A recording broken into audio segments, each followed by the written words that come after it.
પણ માં થોડી સહાય કરજે કુખાર મેલડી. નોરતા પૂરા થશે ને ઉપવાસ સફળ થશે ને માં, તો તને શ્રીફળ ચુંદડી અગરબત્તી અને કઈક પેડા ધરાઈશું.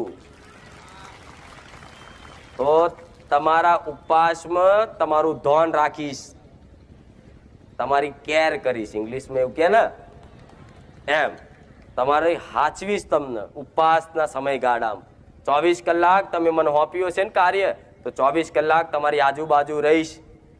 તમારા મનમાં કોઈ ખોટા વિચાર નહીં આવવા દઉં, તમારા મુખેથી કોઈ અપશબ્દ ખરાબ શબ્દ નહીં બોલવા દઉં, તમારા તનથી કોઈ અપવિત્રતા નહીં આવવા દઉં.